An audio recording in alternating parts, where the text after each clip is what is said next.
দেশে বিদেশে, রাজনীতিতে, নির্বাচনে, যুদ্ধে, বাণিজ্যে, সমাজের সংস্কৃতিতে যেখানে যা খবর হচ্ছে সেই খবর অনেক সময় বলতে চায় খবরেরও বেশি কিছু। তেমন খবর নিয়ে আমাদের প্রতিদিনের ৭১ সংযোগ। স্বাগত জানাচ্ছি আজকের ৭১ সংযোগে। আপনাদের সঙ্গে আছি আমি নীলুফা জাহান তিথি। আমরা জানি যে ঢাকায় কাতারের আমির তিনি এসে পৌঁছেছেন এবং এই সফরে বাংলাদেশের সাথে ১১টি চুক্তি এবং সমঝোতা স্মারক কিন্তু সই হওয়ার কথা রয়েছে। কাতারের আমিরের সফর, সেখান থেকে বাংলাদেশের কি পাওয়া রয়েছে, মধ্যপ্রাচ্য সংকট, এসব বিষয় নিয়েই আমরা কথা বলতে চাই। আজকে বিকেলে তিনি এসে পৌঁছেছেন এবং হযরত শাহজালাল আন্তর্জাতিক বিমানবন্দরে কাতারের আমিরকে স্বাগত জানিয়েছেন রাষ্ট্রপতি মোহাম্মদ শাহাবুদ্দিন। সফরসূচি অনুযায়ী মঙ্গলবার সকালে প্রধানমন্ত্রীর সঙ্গে সৌজন্য সাক্ষাৎ করবেন কাতারের আমির। এরপর গণভবনে চুক্তি ও সমঝোতা স্মারক স্বাক্ষর অনুষ্ঠান হবে। দুপুরে রাষ্ট্রপতির সঙ্গে বঙ্গভবনের সৌজন্য সাক্ষাৎ ও রাষ্ট্রীয় মধ্যাহ্নভোজে অংশ নেবেন আমির। এরপর সন্ধ্যায় তিনি বিশেষ বিমানযোগে ঢাকা ত্যাগ করবেন। আমরা এ বিষয় নিয়ে কথা বলবো। আমাদের সাথে অতিথিরা যুক্ত হয়ে গেছেন এরই মধ্যে এবং আমাদের সাথে আজকে যুক্ত আছেন সাবেক সচিব ও রাষ্ট্রদূত শমসের মবিন চৌধুরী বীর বিক্রম। একই সঙ্গে আছেন অধ্যাপক ডক্টর আকমল হোসেন, আন্তর্জাতিক সম্পর্ক বিশ্লেষক। আপনাদের দুজনকে স্বাগত জানাচ্ছি আজকের ৭১ সংযোগে। অনেক ধন্যবাদ আমাদের সাথে যুক্ত হবার জন্য। শুরুতেই প্রশ্ন রাখতে চাই শমসের মবিন চৌধুরী আপনার কাছে। আপনি জানেন গতকাল পররাষ্ট্রমন্ত্রী ডক্টর হাসান মাহমুদ তিনি বলেছেন যে বাকিতে তেল গ্যাস কেনার একটি প্রস্তাব কাতারকে দেয়া হবে। এর বাইরে যে ১১টি চুক্তি এবং সমঝোতা স্মারক হবার কথা রয়েছে, এই বিষয়গুলো নিয়ে আপনার পর্যবেক্ষণ কি? ধন্যবাদ। কাতারের আমিরের এই বর্তমান সফর যেটা আজকে শুরু হয়েছে, দুদিনের সফর, এটা আমি গুরুত্বপূর্ণ নানা দিক থেকে। একটা হচ্ছে যে কাতার দেশ ছোট হলেও ভৌগোলিক আয়তনে ছোট, জনসংখ্যাও কম, কিন্তু এই বর্তমান আমিরের নেতৃত্বে কাতার কিন্তু সমস্ত অঞ্চলে, মধ্যপ্রাচ্য অঞ্চলে এবং তার বাইরেও বহির্বিশ্বেও তার নিজের জন্য একটা অবস্থান করে নিয়ে এসে, যেটা ভূ রাজনীতিতে তার একটা বড় ভূমিকা রাখছে। এই জন্য কাতারের আমিরের সফরটা বাংলাদেশে এবং বাংলাদেশের নতুন সরকারের মানে নবনির্বাচিত সরকারের সময় এই প্রথম বোধহয় বিদেশি একজন সরকার প্রধান বা রাষ্ট্রপ্রধান, তাও একজন রাজা, একজন আমির। দ্বিতীয়ত, আমরা বর্তমানে বাংলাদেশে সেই রাশিয়ার ইউক্রেনের উপরে চাপিয়ে দেওয়া যুদ্ধ, গাজায় ইসরায়েলের গণহত্যা, এই দুইটি বিষয়ের কারণে মূলত জ্বালানি সংকট এবং জ্বালানি সরবরাহর অনিশ্চয়তা কিন্তু আমরা সকলেই, খালি বাংলাদেশ নয়, বিশ্বের অনেক দেশই এটাতে নিয়ে একটা বিরাট আশঙ্কার মধ্যে রয়েছে যে জ্বালানির মূল্য কি ধরনের বাড়বে, কিভাবে বাড়বে, এটা সরবরাহকে নিশ্চিত করবে। তারপরে যদি ইরান ইসরায়েল সম্পর্কটা আরো যদি খারাপের দিকে যায়, এখন এই মুহূর্তে হয়তো সেটার লক্ষণ দেখছি না, তবে বাংলাদেশের মতো দেশ এই জ্বালানি সংকটে পড়তে পারে। জ্বালানির নিরাপত্তা একটা বিশেষ ভূমিকা, সেখানে কাতার যদি একটি বিশেষ ভূমিকা রাখে বাংলাদেশের ক্ষেত্রে, সেটাই বোধহয় বাংলাদেশ থেকে একটা বড় চাওয়ার বিষয় হবে এখানে। কারণ আমরা সম্পূর্ণ জ্বালানি আমদানি ভাবে নির্ভরশীল। তৃতীয়ত, কাতারে বাংলাদেশের অনেক অনেক নাগরিক সেখানে কর্মসংস্থানে আছেন, তারা কাজ করছেন, বিভিন্ন পথের কাজ করছেন। তাদের অধিকার, তাদের নিরাপত্তা এবং তাদের কল্যাণ এবং ভবিষ্যতেও যে এই সংখ্যাটা আরো যাতে বাড়তে পারে, বাংলাদেশ থেকে আইন মানে সম্পূর্ণ আইন মেনে, কাতারের আইন মেনে, বাংলাদেশের আইন মেনে, যাতে কোনো মাঝখানে কোনো মধ্যস্থতা কেউ না করে, যাতে তারা যেন কোনো ধরনের হয়রানি শিকার না হয়, এই বিষয়গুলো, তাদের যে রেমিটেন্সটা তারা বাংলাদেশে পাঠায়, এটা আমাদের অর্থনৈতিক উন্নয়নে একটা বিশাল ভূমিকা রাখে।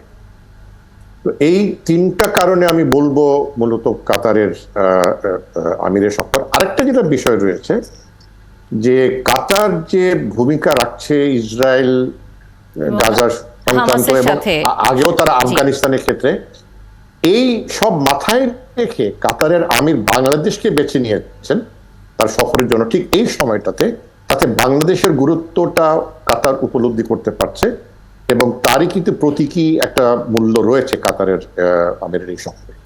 এই চারটা দিক দিয়ে আমি মনে করবো যে কাতারের আমিরের এই সফরটা অত্যন্ত গুরুত্বপূর্ণ গুরুত্বপূর্ণ, জি। এবং এই যে আপনি বলছিলেন বাংলাদেশকে যে গুরুত্ব দেয়া এবং বাংলাদেশ এক্ষেত্রে কি ধরনের সুফল পেতে পারে, এ প্রসঙ্গে অধ্যাপক ডক্টর আকমল হোসেন আপনার কাছে আসবো। তবে যেমনটি বলছিলাম যে গতকাল কাতারের আমিরের সফরের প্রসঙ্গে সংবাদ সম্মেলনে কথা বলেছেন আমাদের পররাষ্ট্রমন্ত্রী হাসান মাহমুদ। আমরা একটু তার বক্তব্য শুনে আসবো আমাদের সহকর্মী ঝুমুর বাড়ির প্রতিবেদনে। প্রায় 2 দশক বিরতির পর কাতারের কোনো আমিরের এটি বাংলাদেশ সফর। মধ্যপ্রাচ্যের চলমান রাজনৈতিক অস্থিরতার মধ্যে দুই দেশের সম্পর্কের পরিধি বাড়ানোর বাইরে আমিরের এই সফর রাজনৈতিকভাবেও তাৎপর্যপূর্ণ। সফরে গুরুত্ব পাবে ব্যবসা এবং বিনিয়োগ বাড়ানো। রবিবার এক সংবাদ সম্মেলনে পররাষ্ট্রমন্ত্রী বলেন, দুই শীর্ষ নেতার বৈঠক শেষে শোয়ের তালিকায় থাকা সম্ভাব্য চুক্তি ও এমওইউর মধ্যে রয়েছে ব্যবসা এবং বিনিয়োগ বৃদ্ধি, বন্দি বিনিময়, দ্বৈত কর প্রত্যাহার, ধর্ম বিষয়ে সহযোগিতা, বন্দর ব্যবস্থাপনা, উচ্চশিক্ষা সহযোগিতা এবং কূটনৈতিক প্রশিক্ষণ। আমাদের যে এক্সপোর্ট আইটেমগুলো আছে, যেমন আমাদের সিরামিক আছে, আমাদের লেদার প্রোডাক্টস আছে, আমাদের গার্মেন্টস তো আছেই, এছাড়া আমাদের ওষুধ আছে এবং আরও নন ট্রেডিশনাল অনেক আইটেম আছে।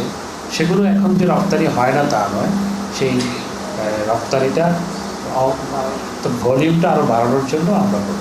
দেখুন, আমরা সৌদি আরবের সাথে 1 বছরের ডেফার্ড পেমেন্টে আমরা চেয়েছি।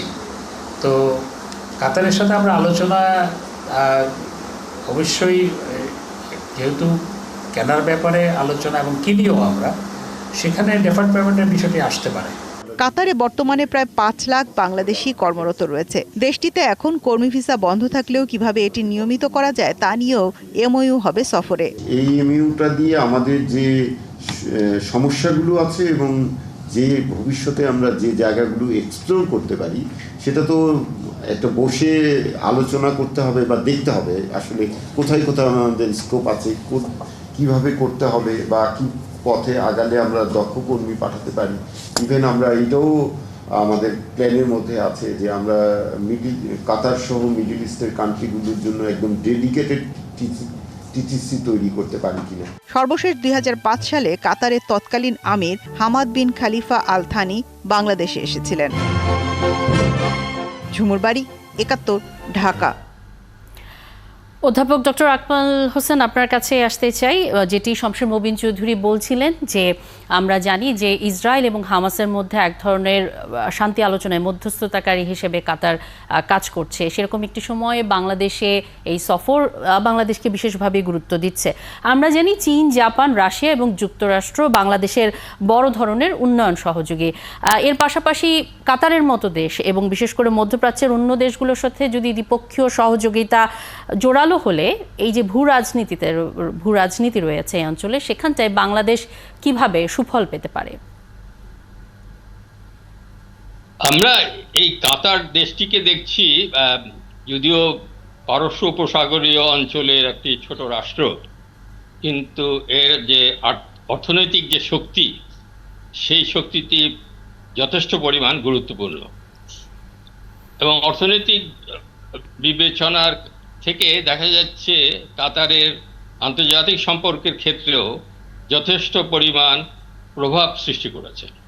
আপনি যেমন বললেন যে ফিলিস্তিনিদের সাথে ইসরায়েলের যে এখন সম্পর্ক, যে ইসরায়েলি যে বর্বর হামলা হচ্ছে ফিলিস্তিনিদের উপর, বিশেষ করে হামাসের উপর, সেই ব্যাপারে মধ্যস্থতা করছে কাতার।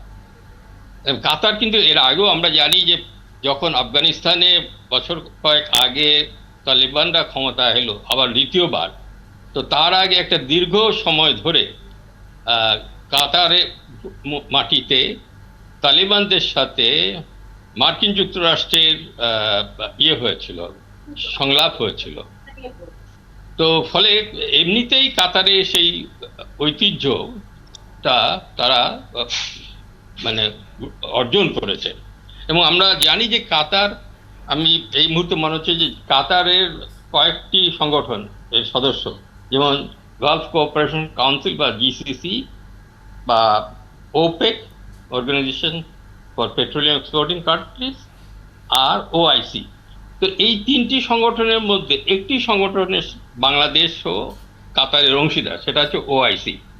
তো কাতারের সাথে ফলে আমাদের সম্পর্কটা এটা খুবই মানে দামি এবং গুরুত্বপূর্ণ এই অর্থে যে আমরা কাতারের কাছ থেকে এইবারের সফরে আমরা জানি যে কতগুলো যে 11টি চুক্তি এবং সমঝোতা স্মারক স্বাক্ষর হবে, তার মধ্যে অনেকগুলো রয়েছে যেগুলো সরাসরি বাংলাদেশের জন্য খুব গুরুত্বপূর্ণ এবং তা মানে যেগুলো আমরা বলতে পারি যে দ্বৈত কর পরিহার করা, এটা এই ডাবল ট্যাক্সেশনের এই বিষয়টা দুদেশের দ্বিপাক্ষিক যে কোনো দ্বিপাক্ষিক সম্পর্কের ক্ষেত্রে গুরুত্বপূর্ণ। বা আরেকটি ব্যাপার হচ্ছে যে অপরাধী প্রত্যাপন মানে রিপ্যাট্রিয়েট করা,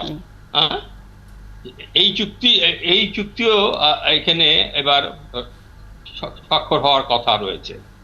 কিন্তু এর বাইরে আমরা জানি যে বাংলাদেশ যে জ্বালানি ঘাটতির দেশ এবং এখন গত বেশ কয়েক বছর ধরে আমরা জ্বালানি সংগ্রহ করার জন্য, বৈদেশিক উৎস থেকে জ্বালানি সংগ্রহ করার জন্য এলএনজি উপর নির্ভর করছি। তো এলএনজি কাতার একটা বড় উৎস হতে পারে। ইতিমধ্যে কাতারের সাথে এই বিষয়ে বাংলাদেশের সহযোগিতা আছে। তো বাংলাদেশ চাইছে আরো দীর্ঘমেয়াদী এই ব্যাপারে সহযোগিতা করা এবং মানে নগদ দামে কেনার থেকে এটাকে বাকিতে মূল্য পরিশোধের একটি বিষয় যেটাকে বলা হয়, সেই জাতীয় উদ্দেশ্য বাংলাদেশের রয়েছে। তো সার্বিকভাবে আমি মনে করি যে রাজনৈতিক বিবেচনায় কাতারের সাথে বাংলাদেশের সম্পর্ক যেটা রয়েছে সেটা ফলে বাংলাদেশের একটা এই অঞ্চলে আরো বিশেষ করে পারস্য উপসাগরীয় অঞ্চলে বাংলাদেশের গুরুত্ব বাড়ছে অবশ্যই। এবং এই কাতারের সাথে এই যে সফর কাতারের আমিরের, এর মধ্যে আমরা জানি যে বিনিয়োগের বিষয়টি নিয়েও কথা হবে। বাংলাদেশ থেকে কাতারে রপ্তানি করা হয় এমন পণ্যের সংখ্যা বাড়ানোর বিষয়টিও কিন্তু পররাষ্ট্রমন্ত্রী বলেছেন। আমরা এরকম আরও বেশ কয়েকটি বিষয় আসবো, কর্মসংস্থান নিয়েও কথা হবে। তবে একটা বিরতির সময় হয়ে গেছে, আপনারা দুজনে আছেন আমাদের সঙ্গে। দর্শক, একটা বিরতির পর ফিরছি, নিশ্চয়ই সঙ্গেই থাকবেন।